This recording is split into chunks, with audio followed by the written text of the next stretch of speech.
Welcome to ஐமூஸ் kitchen. நம்ம இன்றைக்கி உளுத்தம்பருப்பு சாம்பார் தான் செய்ய போகிறோம். இந்த உளுத்தம்பருப்பு சாம்பாரை காயல்பட்டினம் கீழக்கரை சைடு தான் நிறைய செய்வாங்க. இங்கே சென்னை சைடில் துவரம் பருப்பு, சிறுபருப்பு, கடலப்பருப்பு இதில் தானே சாம்பார் சாப்பிட்ருப்பீங்க. இந்த ஒரு வாட்டி உளுத்தம்பருப்பு சாம்பார் சாப்பிட்டு பாருங்கள், லைஃப்லேயே மறக்க மாட்டீங்க. அவ்வளோ டேஸ்ட்டாக மணமாக இருக்கும். வாங்க இதுக்கு தேவையான பொருட்கள் பார்த்துக்கலாம். நம்ம குயின் ஆஃப் த டிஷ் உளுத்தம்பருப்பு. அதுக்கு இப்போ இது தேவையான பொருட்கள் பூண்டு, கருவேப்பிலை, தக்காளி, வெங்காயம், பச்சை மிளகாய், அதுக்கு தாளிக்கிறதுக்கு வெந்தயம், கடுகு, மசாலா பொருட்கள், ட்ரை பொருட்கள் ரெட் சில்லி பவுடர், மஞ்சள் பொடி, தனியா பொடி. செஞ்சிடலாமா? நம்ம ஒரு கப்பு உளுந்து எடுத்துருக்கோம் இல்லையா, இதை ட்ரை ரோஸ்ட் பண்ணிக்கலாம். சூப்பராக இருக்குங்க இந்த சாம்பார். துவரம் பருப்பு, கடலப்பருப்பு சாம்பார்லாம் சாப்பிட்ருப்பீங்க, பாசிப்பருப்பு சாம்பார் சாப்பிட்ருப்பீங்க. ஆனால் உளுத்தம் பருப்பு சாம்பார் யார் சாப்பிட்ருக்கீங்கன்னு சொல்லுங்க, எனக்கு கமெண்ட் பண்ணுங்க.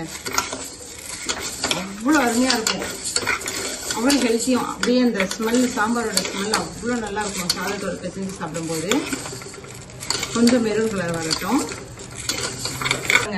பருப்போட கலர் சேஞ்ச் ஆயிடுச்சு, நல்ல ஸ்மெல்லும் வந்துடும்.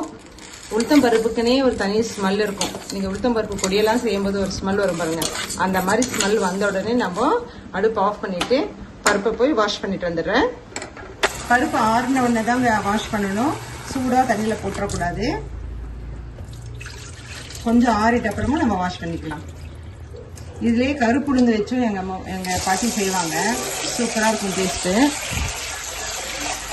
நாங்கள் லீவுக்கு போயிட்டாலே அவ்வளோ அந்த கருப்பு உளுந்து வச்சு தான் செய்வாங்க. அவங்க அங்கே பயிரிடுவாங்க, அதை வச்சு செய்வாங்க, சூப்பராக இருக்கும். பாருங்கள், உளுந்து கலர் தெரியுதுங்களா உங்களுக்கு? தண்ணியில் ஊறட்டும். எந்த பருப்பும் ஊற வச்சுட்டு தான் நம்ம குக்கிங்க்கு ப்ராசஸ்க்கு எடுத்துகிட்டு போகணும். ஒரு 5 to 10 minutes இது ஊறட்டும். குக்கரில் பருப்பு போட்டாச்சு. இப்போ இதுக்கு தேவையான பொருள் போட்டுடலாம். உளுத்தம் பருப்பு வேகிறதுக்கு கொஞ்சம் நேரம் எடுக்கும். யூஸ்வலாக துவரம் பருப்பு, கடலப்பருப்புக்கெல்லாம் நம்ம 3 விசில் விடுறோம்னா இதை ஒரு 5-6 விசில் விட வேண்டியது இருக்கும். இது நம்ம எடுத்து வச்சிருக்க பூண்டு போட்டுலாம், வெங்காயம், தக்காளி எல்லாமே இப்பவே போட்டுருங்க. 1 part சாம்பார் மாதிரி தான் இது. அப்புறம் பச்சை மிளகாய்,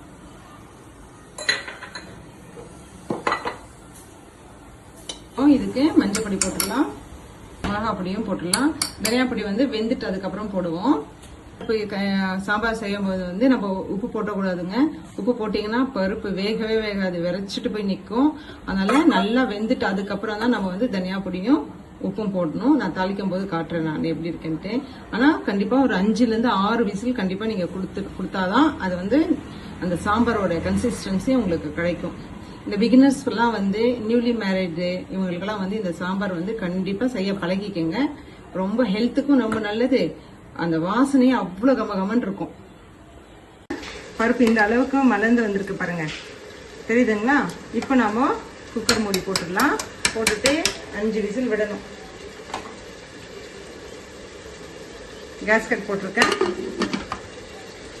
பிகினர்ஸ்க்கு நான் ஒரு சின்ன டிப்ஸ் சொல்கிறேன். குக்கரில் இங்கே பாருங்கள், இப்படி தொட்டு பார்த்தீங்கன்னா இங்கே ஒரு ஆவி வரும், சரிங்களா? இந்த ஆவி வந்துட்டு அதுக்கப்புறமா தான் நம்ம என்ன பண்ணணும்னா இந்த ப்ரெஷரோட போடணும். இது ஆவி வராது அப்போவே நம்ம போட்டோம்னா இதுவும் இதுவும் அடைப்பு இருக்குன்னு அர்த்தம், சரிங்களா? அடைப்பு இருக்கிறதுல நம்ம போட்டோம்னா வெடிச்சிடும். ஏன்னா நியூலி மேரிட் பசங்களுக்கு தெரியாது, பேச்சுலர்ஸ்க்கு தெரியாது. இந்த டிப்ஸை ஃபாலோ பண்ணிக்கோங்க. இதை குக்கரில் ப்ரெஷர் போயிடுச்சு. இந்த ரிங் எதுக்குன்னு கேட்குறீங்க? இந்த ரிங் இல்லைன்னு வச்சுக்கோங்க, இது ஃபுல்லாக குக்கரு, என் ஸ்டவ்வு, இந்த பின்னாடி எல்லாம் தெரிச்சு நாசம் பண்ணிடும். அதுக்கு தான் இந்த ரிங் இப்படி வச்சுட்டோம்னா அது உள்ளேயே அடங்கிடும், எல்லாம் வெளியில் தெரிக்காது. நம்ம கஷ்டப்படுத்துறதுக்குன்னே நிறைய பேர் இருப்பாங்க, அது நாம தான் ஸ்மார்ட்டாக ஹேண்டில் பண்ணணும். இங்கே பாருங்க பருப்பு எப்படி இருக்குன்ட்டு, எப்படி வந்திருக்குன்னு பார்ப்போமா? எவ்வளோ சூப்பராக வெந்திருக்குன்ட்டு பார்த்தீங்களா? தெரியுதுங்களா? நல்லா மெத்துன்னு வெந்திருக்கு பாருங்க. இப்போ ஸ்டவ் ஒரு 5 நிமிஷம் வைப்போம். ஸ்டவ்ல நல்லா வெந்துருச்சு இல்லையா? என்கிட்ட மத்து இல்லை, இப்போ மத்து எங்கே வச்சேன்னு தெரில. அதனால் நான் இந்த மேஷரில் வச்சு நல்லா மேஷ் பண்ணி எடுத்துகிட்டு வந்துடுறேன்.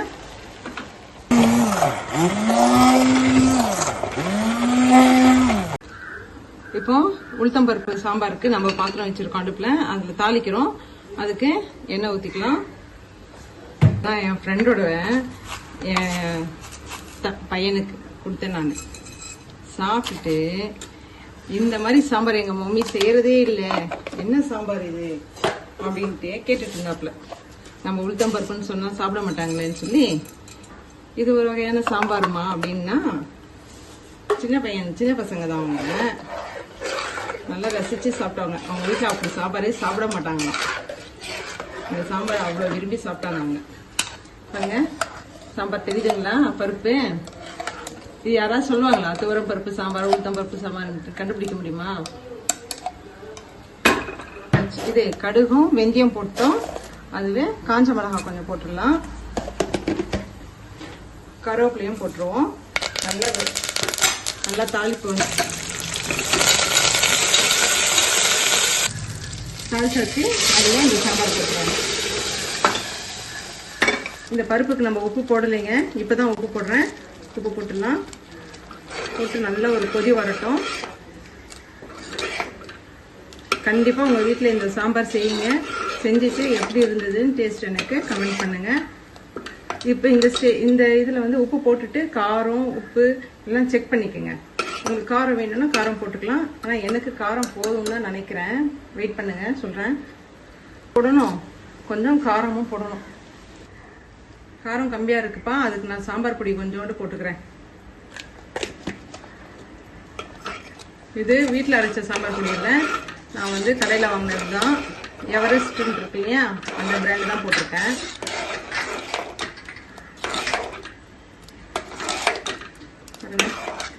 கிளினிக்லேருந்து வந்த உடனே 20 மினிட்ஸ் செஞ்சிடலாம். இதெல்லாம் வேலைக்கு போகிறவங்க கூட ஈஸியாக வந்த உடனே இதை செஞ்சிடலாம், அழுப்பே இல்லாமல். ஃபைனல் டச்சு கொத்தமல்லியை போட்டுடலாம்.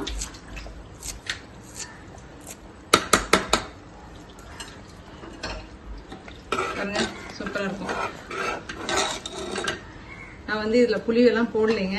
நீங்கள் கேட்பீங்க புளிப்பும் இல்லாமல் எப்படி இது நல்லா இருக்குமான்ட்டு. அதுக்காண்டி வந்து ஒரு கொஞ்சமாக லெமன் உங்களுக்காண்டி போட்டுக்கிறேன். நல்லா தான் இருக்கும். நான் இந்த மாதிரி செஞ்சுருக்கேன், இப்போ உங்களுக்காண்டி செய்கிறேன். நான் இந்த மாதிரி ட்ரை பண்ணுங்கள்.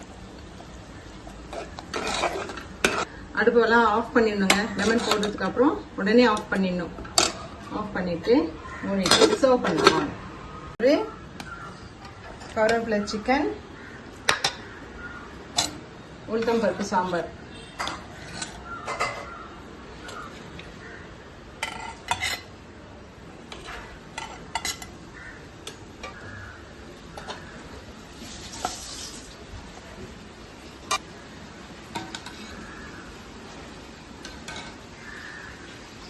வாங்க சாப்பிடலாம்.